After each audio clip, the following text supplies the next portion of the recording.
किसी फिल्म में 20 मिनट बाद एंटर हो, भले ही वो किसी शो में 30 एपिसोड के बाद एंटर हो, बट उस कैरेक्टर की कुछ स्टार्टिंग होनी चाहिए और कुछ एंड होना चाहिए। You know there is this, कुछ ना कुछ तो आपका केमिकल अंदर उछलना चाहिए स्टोरी सुनने के बाद कि यार हाँ ये अच्छा है। और वो you can love a show and your work if the atmosphere is सच। यहाँ पे वो होमली एनवायरनमेंट है, इसलिए एवरीबॉडी इज चिल। मेरा और वंश का फाइट सीक्वेंस शूट हुआ था थोड़ी देर पहले, तो उसमें we were on top of each other, तो उस सिचुएशन को लेकर हमने बहुत जोक्स बनाए। तो ये सब मस्ती चलती रहती है कि मुक्के मारते मारते I am just looking at him like this, okay I am in love with you, वो उस वाले जोन में। वेल वंश और रिद्धिमा की लाइफ में बहुत सारे ट्विस्टिंग टर्न्स आए, लेकिन एक अभी जो नया ट्विस्ट ये है वो है कि उनकी लाइफ में एक नए किरदार ने लिया है एंट्री, और हम बात कर रहे हैं व्योम की। जी हाँ दोस्तों, आज मेरे इस फन चैट सेशन में मेरे साथ जुड़ने वाले हैं अंकित सिमाज, जो कि एंटर कर चुके हैं इश्क में मर जावा सीजन 2 में और निभा रहे हैं व्योम का किरदार। आज वो बताएंगे अपनी इस जर्नी के बारे में, रोल को एक्सेप्ट करने के पीछे की खास वजह को, अपनी प्रिपरेशंस एंड व्हाट नॉट के बारे में। तो आइए चलिए मेरे यानी विशाखा के साथ बुलाते हैं अंकित सिमाज को और जानते हैं इश्क में मर जावा के कुछ फन सीक्रेट्स के बारे में। अंकित, पहले तो बहुत बहुत स्वागत है वंस अगेन टेली चक्कर एंड कांग्रेचुलेशंस, आप वापस आ गए हैं व्योम के किरदार में। How was the excitement level?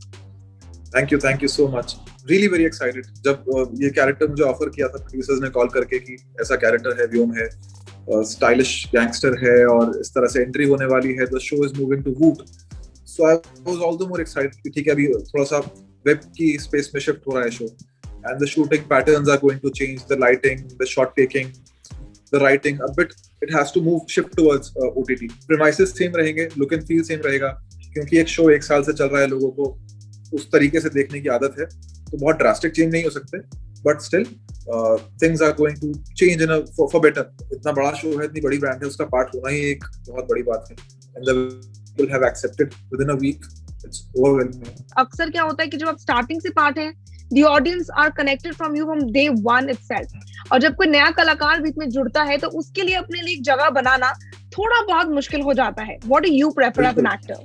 As an actor, I would prefer to be a part of any story, be it a short film, be it a TV show, be it a web show, whatever it is.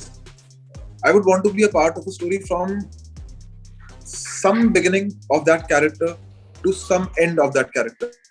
भले ही वो किसी film में 20 minute बाद enter हो, भले ही वो किसी show में 30 एपिसोड के बाद एंटर हो, बट उस कैरेक्टर की कुछ स्टार्टिंग होनी चाहिए और कुछ एंड होना चाहिए।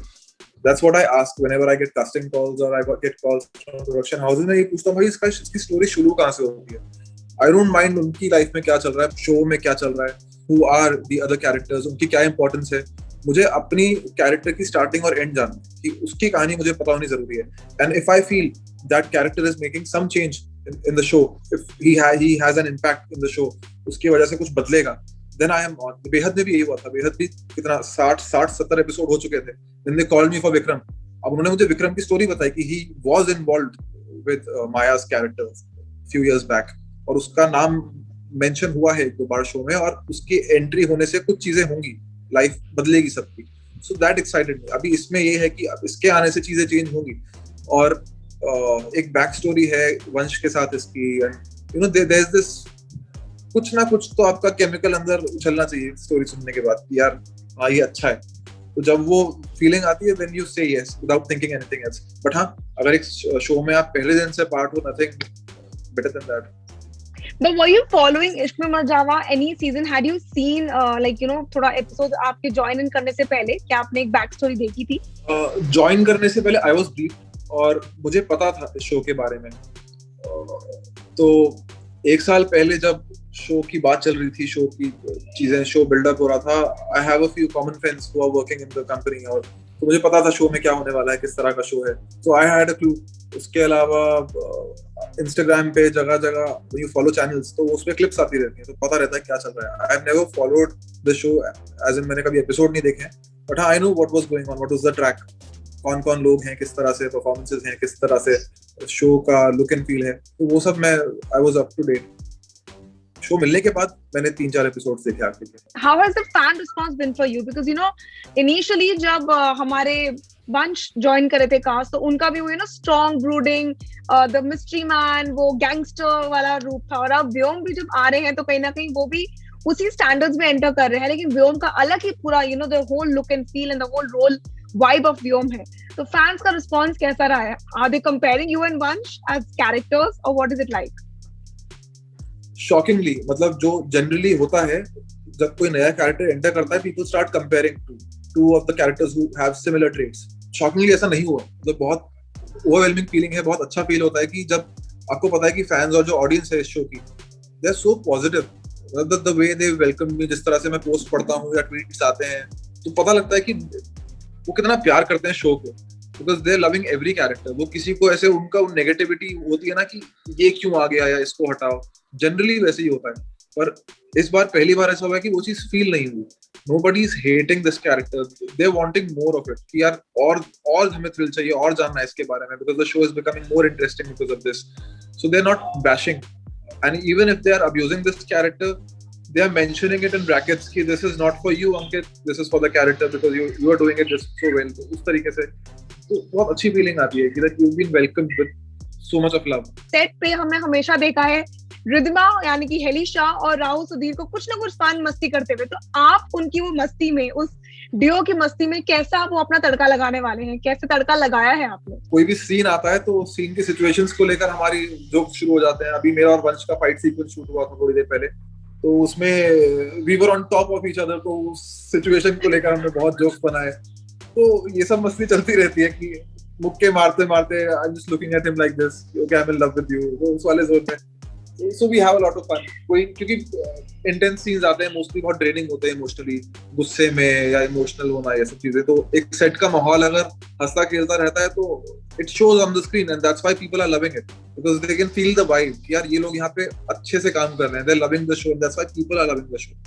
और वो you can love a show and your work if the atmosphere is such. तो यहाँ पे वो होमली एनवायरनमेंट है, इसलिए everybody is chill. Perfect. Any parting words that you want to give to the fans कि वो आपके किरदार से, आप लोगों के अब इस नए ट्विस्ट से क्या एक्सपेक्ट कर सकते हैं? और सबसे पहले तो मैं बहुत बहुत थैंक यू बोलना चाहूंगा कि आप लोगों ने कैरेक्टर एक्सेप्ट कर लिया और इतना सारा प्यार दिया with in 5 or 4 episodes that have been aired till now. तो मुझे डर था, सच में डर था कि यार एक नेगेटिव कैरेक्टर आएगा और इतनी पॉपुलर लव स्टोरी के बीच में आ रहा है, there is definitely going to be some serious bashing. पर ऐसा कुछ हुआ नहीं, और जिस तरीके से उन्होंने एक्सेप्ट किया और इंटरेस्टिंग उनको लगा शो, और you know that warm and welcoming vibes that they sent, I think it's helping us a lot. It's helping me a lot, particularly while performing. So it gives you a sense of confidence. It boosts you up कि यार नहीं ठीक है, people are loving it, I need to put in all that I have. मुझे सारे effort लगाने होंगे, because there's a sense of responsibility on my shoulders कि इतना बड़ा शो है, and if they've given me such an important character, I have to give it all, my all. So thank you so much and keep showering your love. जैसे आपने 1 साल तक इस show को प्यार किया है, वूट पे भी ऐसे करिए. इसको वूट पे भी ऐसा होना चाहिए कि छा जाए हर जगह. Well, thank you so much, Ankit. It's a pleasure having you once again. I wish you all the luck for Vyom Ka Kirdar and also upcoming 2021 के projects.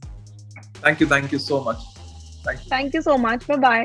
Bye. Well, thank you so much, guys, for watching this start session with me, Vishakha Pandit, and that for you people was Ankit Sivaj. I really hope कि आपको व्योम का किरदार अच्छा लगे, and आप व्योम के किरदार के बारे में क्या कहना चाहते हैं हमारे साथ नीचे बने कमेंट सेक्शन में जरूर शेयर करेगा. And until then, stay tuned to Telly Chakkar for all the more updates for the Telly world.